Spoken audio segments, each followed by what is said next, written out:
Assalamualaikum warahmatullahi wabarakatuh.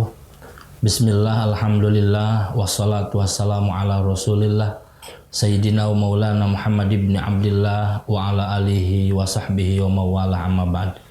Faya ibadallah ittaqullaha haqqa tuqatihi wa la tamutunna illa wa antum muslimun. Ikhwatul iman yang saya hormati dan Allah muliakan, kita berjumpa lagi di pembahasan fikih Syafi'iyah. Insyaallah yang kita bahas adalah kitab Safinatun Najah. Pada pembahasan kali ini kita akan membahas arkanul iman, rukun-rukun iman. Qala al-mu'allif hadza kitab rahimallahu ta'ala anhu wa nafa'ana bihi wa bi ulumihi wa amaddana bi asrarih wa ada alaina min barakati ulumihi fid din wa dunya wal akhirah. Faslun arkanul imani, adapun rukun-rukun iman itu sittatun, ada 6. Antu'mina, 1, beriman billahi, kepada Allah, wa malaikatihi, dan kepada malaikat Allah, wa kutubihi, dan kitab-kitab Allah, wa rusulihi, dan kepada utusan Allah, wabil yaumil akhiri, dan kepada hari akhir, wabil qadari, dan kepada qadar, khairihi, bagusnya qadar, wa syarrihi, dan jeleknya qadar, minallahi ta'ala, dari Allah ta'ala. Rukun iman itu ada 6 perkara. 1, iman kepada Allah subhanahu wa ta'ala. Iman itu adalah tasdikun bil qalbi, meyakini dengan hati. Maka iman termasuk af'alul qulub, pekerjaan hati. Kalau iman termasuk af'alul qulub, pekerjaan hati, maka hubungannya dengan yakin. Iman itu percaya kepada Allah, yakin kepada Allah. Maka yang pertama adalah antu'mina billah, meyakini bahwa Allah itu adalah Tuhan kita. Bi anta takida ala tafsil annallaha ta'ala maujudun qadimun. Kita meyakini bahwasannya secara tafsil bahwasannya Allah subhanahu wa ta'ala itu maujudun, Allah yang ada. Qadimun, Allah yang dahulu. Bakin, Allah yang abadi. Mukhalif lil hawadis, Allah yang berbeda dengan makhluk. Mustagnin an kulli syai', Allah tidak membutuhkan siapapun. Nah, kita meyakini keesaan Allah, kita meyakini kehebatan Allah, kita meyakini bahwa Allah lah yang ada, kita yang tidak ada. Adanya kita diadakan oleh Allah subhanahu wa ta'ala. Adanya kita asalnya tidak ada dan adanya ada batasannya. Adanya Allah tidak didahului dengan tidak ada, adanya tidak ada batasannya. Diyakini di dalam hati kita bahwa Allah lah yang wujud, makhluk tidak ada. Sebab wujudnya makhluk itu bergantung terhadap wujudnya Allah subhanahu wa ta'ala. Adanya makhluk itu bergantung kepada adanya Allah subhanahu wa ta'ala. Nah, keyakinan kita terhadap adanya Allah, keyakinan kita terhadap segala sesuatu yang merubah dari A ke B, dari C ke D dan lain sebagainya, itu hanya Allah subhanahu wa ta'ala. Itu adalah keyakinan yang hakiki kita kepada Allah subhanahu wa ta'ala. Kemudian yang berikutnya adalah dalam satu faidah Man taraka arba'a kalimatin kamula imanuhu aina wa kaifa wa mata wa kam. Barang siapa yang meninggalkan 4 pertanyaan untuk zat Allah, kamula imanuhu atau kamala imanuhu, maka sempurna imannya. Mana pertanyaan yang tidak boleh disematkan kepada Allah? 1, aina. Kita tidak boleh bertanya aina. Di mana Allah? Kemudian tidak boleh bertanya kaifa. Sedang apa Allah? Kemudian kita tidak boleh mata. Kapan Allah ada? Kemudian kita tidak boleh bertanya kam. Ada berapa Allah? Inilah pertanyaan-pertanyaan yang tidak boleh disematkan, ditanyakan tentang ketauhidan. Karena tauhid dalam Ahlus Sunnah wal Jamaah itu ada 3 bagian. 1, ada tauhid uluhiyah, yaitu kita harus mengetahui sifat-sifat ketuhanan bagi Allah Subhanahu wa taala, bahwa Allah yang al-muttasib bisifatil kamalah, Allah yang tersifati dengan sifat kesempurnaan.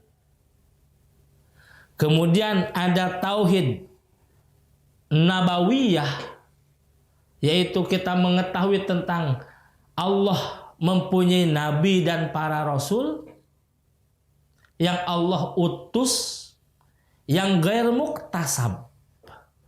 Nabi dan Rasul itu bukan keinginan. Beda dengan gelar ustad atau kiai. Itu keinginan.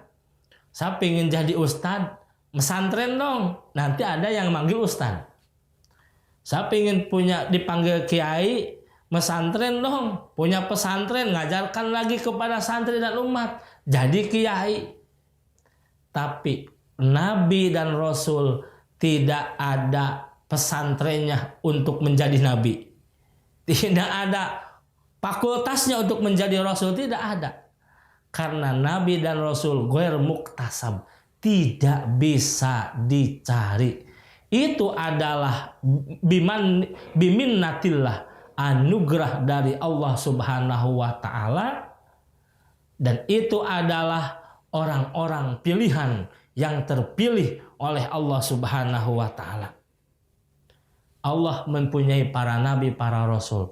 Dan kita harus mengetahui ada berapa jumlah nabi dan rasul. Semuanya ada 124.000 nabi dan rasul. Ada berapa jumlah rasul? 313. Ada berapa yang wajib kita ketahui? Ada 25. Dari 25 itu siapa yang mempunyai kedudukan paling tinggi? Ada 5 yang disebut dengan ulul azmi. Dari ulul azmi tersebut ada yang paling hebat, yaitu baginda Rasulullah Sallallahu Alaihi Wasallam yang disebut Sayyidul Mursalin, sayyidnya, tuannya para nabi, para rasul. Yang harus kita ketahui, wajib kita ketahui adalah sifat nubuwiyah, yaitu nabi dan rasul. Yang akan dibahas dalam tauhid, apa sifat nabi, sifat rasul. Hadirin yang saya hormati dan Allah muliakan. Kemudian yang ketiga ada tauhid itu adalah sam'iyah. Sam'iyah itu kita meyakini perkara-perkara yang Allah cantumkan di dalam Al-Quran, yang baginda Rasulullah SAW sebutkan di dalam hadis sahihnya, itu kita harus yakini. Seperti apa? Adanya surga dan neraka, adanya alam barzakh, adanya yaumul hisab, adanya mizan, adanya sirat, adanya mahsyar. Kita harus yakini Sebab hal-hal tersebut sudah Allah cantumkan di dalam Al-Qur'annya. Nah, kita yakin akan adanya alam barzakh. Kita yakin akan adanya alam mahsyar. Kita yakin akan adanya alam mizan. Kita yakin akan adanya sirat. Kita yakin akan adanya surga dan neraka. Itu termasuk akidah sam'iyah. Di kesimpulannya, akidah ada 3. Ada akidah uluhiyah yang menerangkan tentang sifat-sifat ketuhanan. Yang kedua ada akidah nabawiyah yang menerangkan tentang sifat-sifat kenabian. Yang ketiga akidah sam'iyah, meyakini berita-berita yang sumbernya dari Allah dan Rasulnya. Itu termasuk akidah sam'iyah. Maka perkara-perkara tadi, ya, 4 kalimah yang tadi tidak pantas disematkan kepada Allah. Tadi aina, Allah ada di mana? Sehingga fa'in qala laka qailun, jika ada yang bertanya kepada kamu, aina Allah, Allah itu ada di mana? Pajawabuhu laisa fi makanin wala yamurru alaihi zamanun. Kalau ada pertanyaan Allah itu ada di mana, jawab oleh kita, Allah tidak membutuhkan tempat dan Allah tidak akan terkena oleh zaman, masa. Karena kalau Allah terkena oleh masa, nanti ada masa tiada dan ada masa ada dan ada masa balik lagi ke tiada. Wa in qala laka kaifa, dan jika ada pertanyaan kepada kamu, kaifallah, bagaimana Allah? Maka fakul, katakanlah oleh kamu, laisa kamitslihi syai'un, Allah itu tidak sama dengan makhluk. Tidak ada satu makhluk pun yang akan menyamai Allah. Makhluk tidak akan sama dengan Allah. Laisa kamitslihi syai'un, karena Allah al-mukhalif lil hawadis, Allah yang beda dengan makhluk. Wa in qala laka matallah, jika ada pertanyaan, matallah, kapan Allah adanya? Fakullahu awalun bilabtidain wa akhirun bilantihain. Kalau ada pertanyaan, kapan Allah ada dan kapan Allah tiada? Jawab oleh kita, awalun bilabtidain. Adanya Allah awal tanpa ada awalnya. Dahulunya Allah tidak ada awalnya. Kemudian akhir Allah adalah yang terakhir. Akhir tidak ada batasannya. Awalun bilabtidain, awal tanpa ada permulaan. Wa akhirun bilantihain, akhir tanpa ada batasannya. Itu adalah Allah. Wa in qala laka qailun, jika ada yang bertanya kepadamu, kamillah, ada berapa Allah? Fakul lahu wahidun laman qillata qul huwallahu ahad. Allah itu satu. Bahkan Allah berfirman, qul huwallahu ahad. Nah, itulah pertanyaan-pertanyaan yang tidak pantas disematkan kepada Allah Subhanahu wa taala. Kita yakini bahwa Allah al-muttasif bisifatil kamalah, Allah yang tersifati dengan sifat kesempurnaan, Allah yang mengadakan kita, Allah yang mengurus kita, dan Allah lah yang menjadi tempat kita kembali. Insya Allah kekuatan tauhid kita, keimanan kita akan tebal, akan tebal kalau itu menjadi kekuatan iman kita. Wasaniha, kemudian yang keduanya adalah wa malaikatihi, antuk minabi malaikatihi, meyakini terhadap adanya malaikat Allah Subhanahu wa taala. Siapa malaikat? Bi anta takida annahum ajsamun nuraniyatun. Malaikat itu adalah makhluk Allah.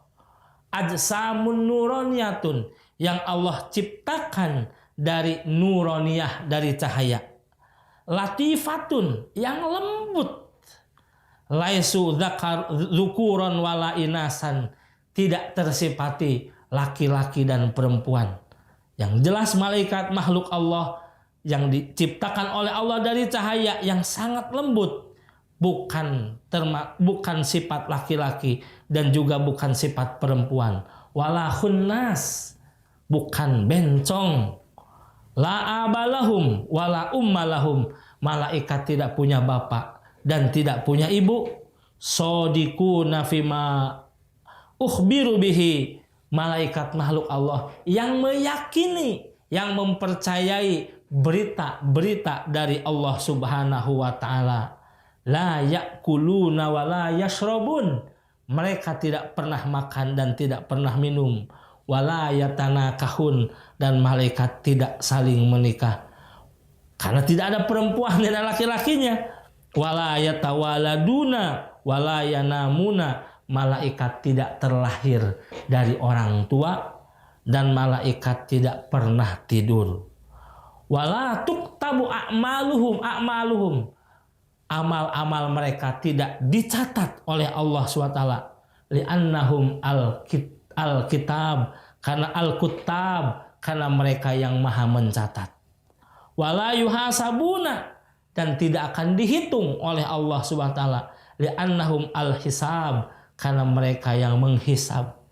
Wala tuzanu a'malahum, amal mereka meskipun taat kepada Allah tapi tidak akan dihitung amalnya. Li'annahum la say'ata lahum, karena mereka tidak punya kesalahan. Jadi jelas, yang ditimbang amal itu kalau ada kebaikan ada kesalahan. Manusia akan ditimbang amalnya di alam mizan nanti, karena manusia berbuat baik dan berbuat buruk. Karena manusia kadang benar kadang salah, maka akan dipertanggungjawabkan perbuatannya di yaumil mizan nanti. Malaikat tidak akan dipertanggungjawabkan. Kenapa? Karena malaikat senantiasa benar, tidak pernah berbuat jahat. Wa yuhsyaruna ma'al jinni wal insi yashfa'una fi'u wa yahsyuruna ma'al jinni wal insi yashfa'una fi'u bani Adam wa yarahumul mu'minun fil jannah wa yadkhuluna jannah wa yatanawaluna ni'mah fiha. Wa yahsyuruna ma'al jinni wal insi, nanti malaikat akan digiring oleh Allah dengan jin dan manusia. Yashfa'una fi usati bani Adam, malaikat akan memberikan pertolongan kepada turunan-turunan anak Adam yang melanggar batasan Allah Subhanahu wa taala. Masya Allah, mudah-mudahan kita dapat pertolongan dari malaikatnya Allah Subhanahu wa taala. Ketika kita wudu, biarkan air yang ada di anggota wudu kita menetes. Biarkan itu jadi saksi di yaumil kiamah yang malaikat akan mencatatnya. Jadi kalau kita sehabis wudu, jangan langsung dilap muka kita, tangan kita. Biarkan air menetes supaya jadi saksi amal soleh kita di hari kiamah. Ketika kita sholat sunat, maka sholat sunat sebelah kiri, sholat sunat sebelah kanan, habis lagi beres sebelah kanan, pindahlah sholat sunat lagi sebelah kiri. Supaya apa? Supaya banyak saksi, nanti malaikat yang menyaksikannya. Ketika dia yaumil mizan, kalaulah banyak amal kejelekan kita, nanti malaikat yang akan menjadi syahid dan saksi yang akan memberikan syafaat kepada kita di yaumil mizan. Bahkan malaikat akan melihat kita ketika kita dimasukkan ke dalam surganya Allah Subhanahu wa taala. Ya Allah ya Rahman ya Rahim. Itu adalah malaikat. Kemudian malaikat itu ada banyak.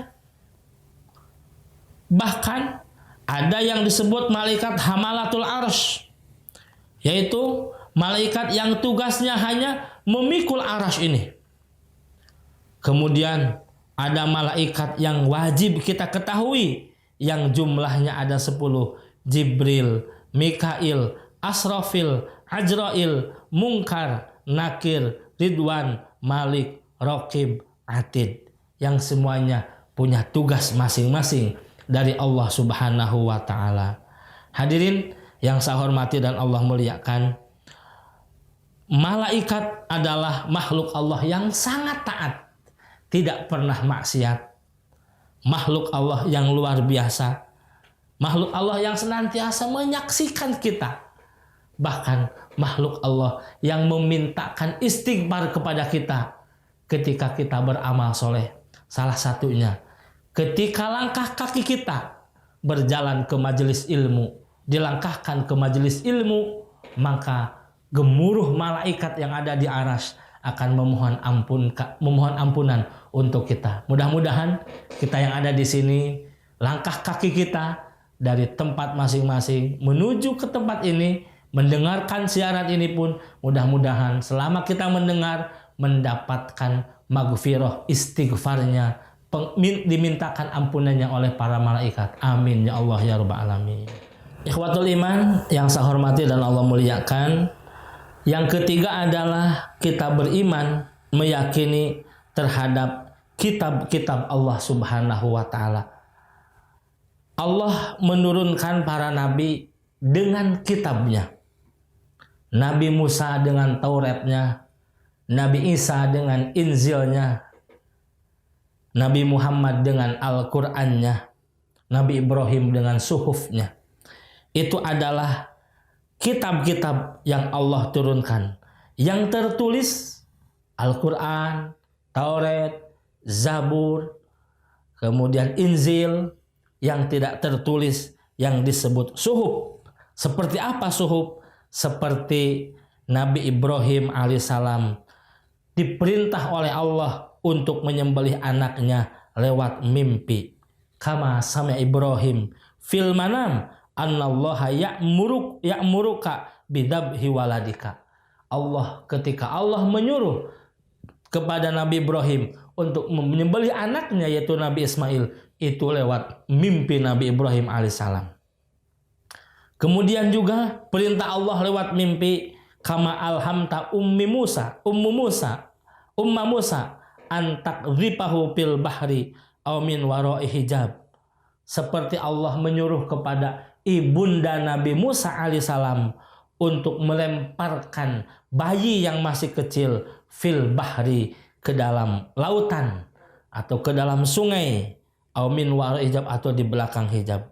Itulah suhuf atau perintah-perintah Allah yang lewat mimpi atau lewat ilham.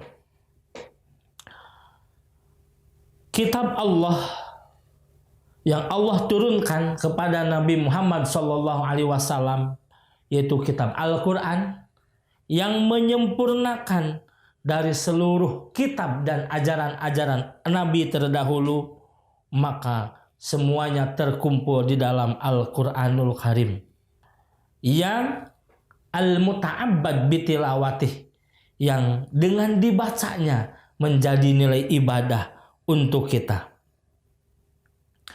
dan yang la raiba fih, isi kandungan di dalam Al-Quran tidak ada keraguan lagi. Tidak boleh kita ragu sedikit pun terhadap isi kandungan di dalam Al-Quran. Ketika Allah menyuruh, yakini itu adalah kebaikan. Ketika Allah melarang, yakini itu adalah keburukan, kebinasaan, kehancuran. Maka kalau kita yakini apa yang diperintahkan oleh Allah di dalam Al-Quran, apa yang dilarang oleh Allah dalam Al-Quran, itu mengandung hikmah, kebaikan, dan keburukan. Anjuran Allah itu mengandung kebaikan pula untuk kita. Fatahajjad bihi nafilatan lak. Itu anjuran dari Allah. Bertahajudlah kamu nafilatan lak, sebagai ibadah tambahan. Nafilatan lak, sebagai ibadah tambahan. Maksudnya apa? Seutama-utamanya ibadah sunat, sholat sunat adalah tahajud. Tahajud memang sunnah, tetapi kualitas sunnah tahajud luar biasa. Bahkan menurut para hukama, barang siapa yang mendawamkan sholat tahajud, maka akan diangkat derajatnya oleh Allah Subhanahu wa taala. Karena kebanyakan para nabi sholat di tengah malam. Bahkan Rasulullah Shallallahu Alaihi Wasallam sebelum diisrokan dan dimi'rajkan mendapatkan perintah sholat yang 5 waktu. Sebelum Rasul mendapatkan perintah sholat yang 5 waktu, maka sholat Rasulullah adalah di tengah keheningan malam. Dengan tahajud, insya Allah kita akan diangkat derajat oleh Allah Subhanahu wa taala. Qala Sulaiman al-Jamal wa anil Harits bin Hisham annahu sa'ala Nabi sallam kaifa ya'ti kal wahyu. Sulaiman al-Jamal dari Harits bin Hisham bahwasannya dia bertanya kepada Nabi, kaifa ya'ti kal wahyu, bagaimana wahyu itu datang kepadamu? Faqala ahyanan ya'tini fi misli salatil jaros wa huwa ashadduhu alayya fayubsimu anni wa qad wa'iyat ma qala wa ahyanan yatamatsalu li al muluk rajulan fayukallimuni fa'a. Jadi wahyu itu turun kepada Rasulullah SAW, datang kepada Rasulullah SAW itu kadang-kadang seperti jaros, suara lonceng, yang membuat Rasul tidak kuat menahan dentuman suara tersebut. Dan kadang-kadang wahyu itu datang yatamassalu al muluk rajulan, seperti seorang laki-laki, fayukallimuni, membawa bicara kepada Rasulullah SAW dan lain sebagainya. Itu adalah wahyu yang datang, yang Allah turunkan kepada baginda Rasulullah SAW, yang Rasulullah SAW bahasakan dengan bahasa Al-Quran sekarang. Jadi kalau pas begitu turunnya itu bahasa Allah, yang wallahu alam bisawab, hanya Rasul yang tahu. Suaranya seperti apa, bentukan katanya seperti apa, wallahu a'lam bisawab, hanya Rasul yang tahu. Hanya Rasul yang tahu. Cuman oleh Rasul dibahasakan dengan bahasa Al-Quran sekarang yang bisa kita baca.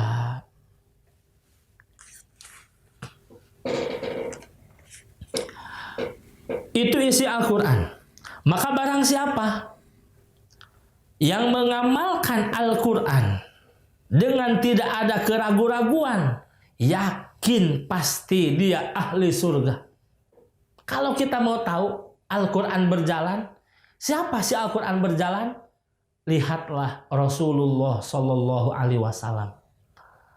Hidupnya Rasul 100% seperti Al-Quran. Akhlaknya Rasul itu cerminan Al-Quran. Luar biasanya Rasulullah Shallallahu Alaihi Wasallam. Kemudian yang keempat adalah antu'mina birusulihi, meyakini terhadap Rasul-Rasul Allah Subhanahu wa taala. Wahum abdul ibadillah. Rasul itu termasuk makhluk Allah yang paling utama. Qala ta'ala wa kullan faddalna 'alal alamin. Mereka lebih utama daripada makhluk yang lain. Mereka lebih hebat, lebih utama daripada manusia yang lain. Ini adalah para anbiya, para mursalin. Bi anta takida anna Allah taala arsalalil khalqi rusulan rijalan la ya'lamu adadum illallah. Masya Allah. Yakini bahwa Allah SWT mengutus para rasul untuk makhluknya yang banyak bilangannya. Bahkan di sini la ya'lamu, tidak ada yang mengetahui bilangannya illallah, kecuali hanya Allah Subhanahu wa taala. Ada nabi, ada rasul. Siapa? Apa itu nabi? Nabi itu adalah rajulun uhiya walam yu'mar bitablighihi.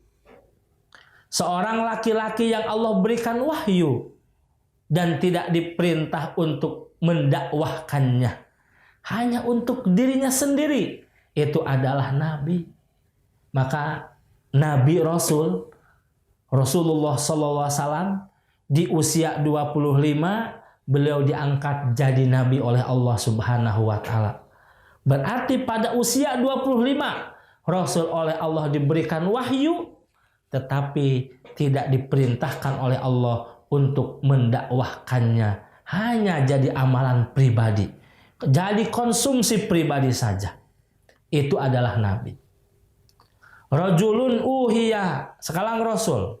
Rasul adalah rajulun uhiya wa yu'maru bitablighihi, seorang laki-laki yang Allah berikan wahyu dan diperintahkan untuk mendakwahkannya, menyampaikannya kepada umat. Masya Allah.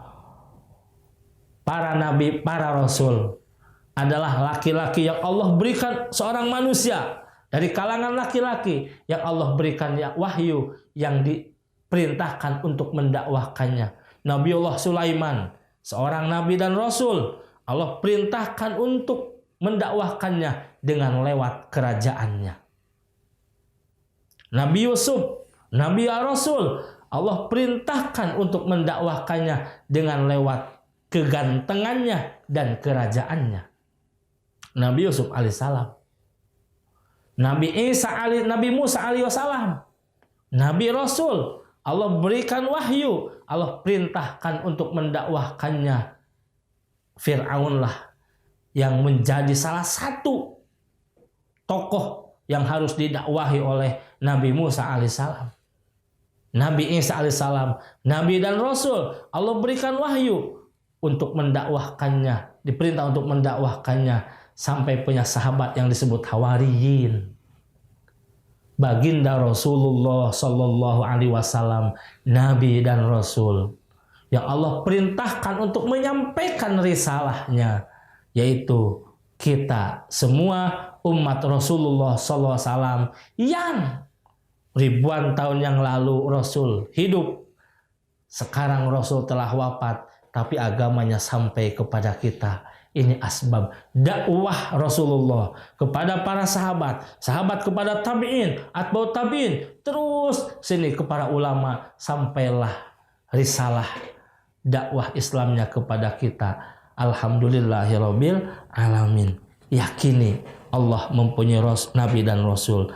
Rasul adalah laki-laki yang Allah berikan wahyu dan diperintahkan untuk menyampaikannya.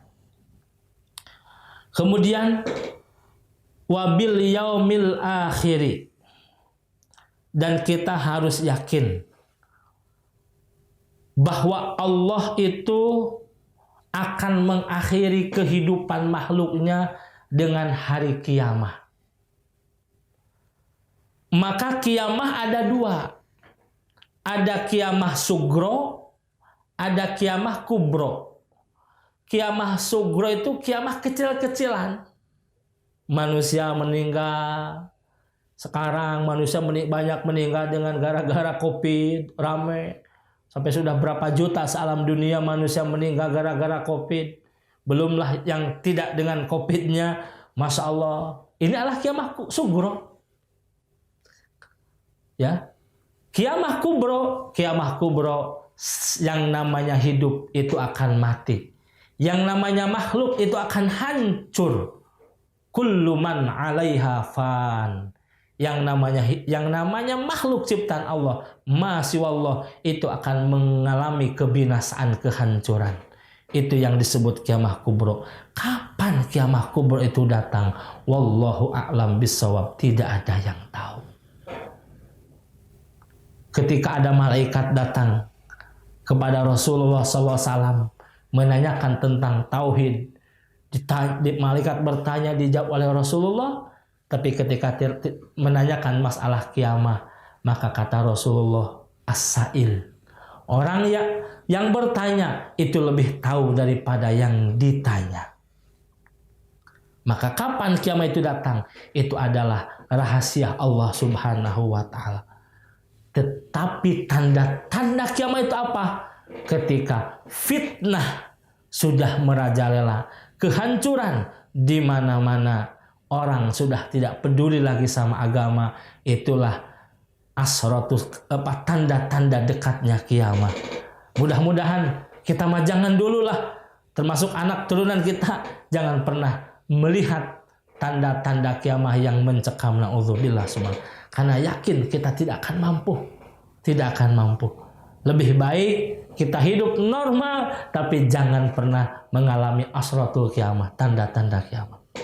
Wabil yaumil akhir, yakin bahwa kiamah itu akan terjadi.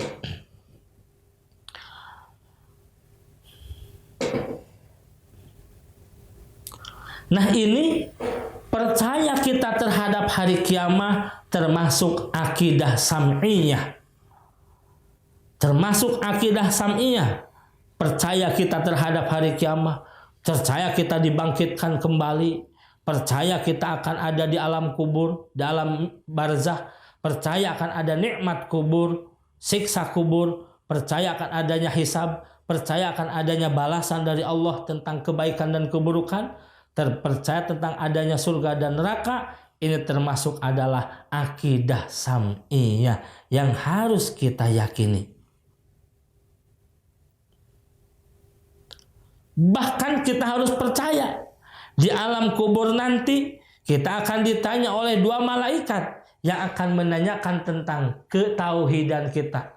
Malaikat akan bertanya, "Mar rabbuka?" Siapa Tuhanmu? "Waman nabiyuka?" Siapa nabimu? "Wama imamuka?" "Wama kiblatuka?" "Waman ikhwanuka?"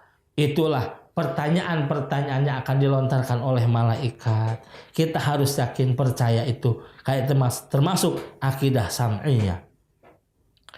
Kemudian rukun iman yang keenam adalah antu'mina bil qadari khairihi wa syarrihi minallahi ta'ala. Kita harus meyakini semuanya adalah takdir Allah subhanahu wa ta'ala. Allah punya qada dan qadarnya. Allah punya rencana dari dulu.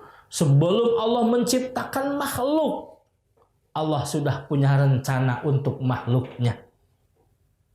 Jin belum ada, surga belum ada, neraka belum ada, setan belum ada, malaikat belum ada, manusia belum ada. Semua yang namanya makhluk belum ada.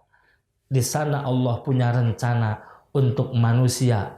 Di sana Allah punya rencana untuk jin. Di sana Allah punya rencana untuk seluruh makhluk Allah subhanahu wa ta'ala. Yaitu dengan qadanya Allah subhanahu wa ta'ala. Qada Allah ta'ala, rencana Allah ta'ala. Di zaman ajali dibuktikan yang disebut dengan qadar. Saya bisa bertemu, saya bisa ngomong, saya bisa bicara di hadapan para bapak-bapak, para ibu-ibu semua di sini. Ini adalah sudah dituliskan di qadanya Allah SWT di zaman ajali dan dibuktikan sekarang. Ini namanya takdir. Contoh kecil. Apa yang kita makan tadi itu di zaman ajalinya sudah ada rencana Allah. Hari anu, jam anu, tanggal anu, bulan anu, tahun anu, tepatnya sekian akan makan rezeki ini, rezekinya, nasinya dari ini, lauknya ini. Ini sudah dikodokkan oleh Allah SWT zaman ajalinya. Pembuktiannya di alam dunia itu disebut takdir Allah Subhanahu wa ta'ala. Jadi kita tidak akan lepas, hidup kita tidak akan lepas dari qada dan qadarnya Allah Subhanahu wa ta'ala. Baik buruknya itu qadar ataupun baiknya itu qadar, itu semuanya dari Allah Subhanahu wa ta'ala. Qadar yang buruk kepada kita bilang inna lillah, ini semuanya dari Allah. Qadar yang baik dari Allah yang menimpa kita, alhamdulillah, ini semuanya adalah dari Allah Subhanahu wa ta'ala. Cuman takdir ada dua. Ada qada ada dua. Ada qada mubrom, ada qada mu'allaq. Qada mubrom, qada yang tidak bisa diganggu gugat lagi oleh manusia. Qada mubrom, qada yang tidak bisa dirubah lagi oleh manusia. Itu hak Allah Subhanahu wa ta'ala. Seperti mana jodoh, bagja, jodoh pati bagjat cilaka, itu adalah qada mubromnya Allah Subhanahu wa taala. Jodoh kita sudah Allah tentukan di zaman ajalinya. Kita tidak bisa mengingkari qada Allah itu tersebut. Bahagia atau celakanya kita sudah Allah tentukan di zaman ajalinya. Kita tidak bisa menghindari hal tersebut. Mati kita tidak akan bisa terhindar dari hal tersebut. Karena ini sudah qada mubromnya Allah SWT. Ada qada mu'allaq. Qada mu'allaq, kepastian Allah yang Allah gantungkan, tergantung usaha manusia. Qada mu'allaq adalah kepastian Allah yang Allah gantungkan, tergantung usaha manusia. Kalau usaha manusianya A akan menghasilkan A, manusianya B, usaha manusia B akan menghasilkan B. Itu adalah qada mu'allaq. Kita pingin kaya, usaha yang keras, jadikan Allah orang kaya, qada mu'allaq. Kita pingin cerdas, belajar yang baik, jadilah orang cerdas, qada mu'allaqnya Allah Subhanahu wa ta'ala. La yughayyiru ma biqaumin hatta yughayyiru ma bi anfusihim. Ya. Keadaan kita, siapa yang akan merubahnya? Kita sendiri. Itu termasuk qada mu'allaq. Ingin berubah dari A ke B, itu termasuk qada mu'allaq. Qada mubrom tidak bisa dirubah dengan ikhtiar manusia. Demikian yang dapat saya sampaikan. Mudah-mudahan pembahasan rukun iman ini menebalkan keimanan kita kepada Allah Subhanahu wa taala, sehingga kita menjadi manusia yang beriman, wafat dalam keadaan iman dan tauhid, dan mudah-mudahan Allah jadikan kita minas su'ada'il maqbulin, golongan orang-orang yang mendapatkan kebahagiaan dunia dan akhirat dari Allah Subhanahu wa taala. Billahi fisabilillah. Assalamualaikum warahmatullahi wabarakatuh.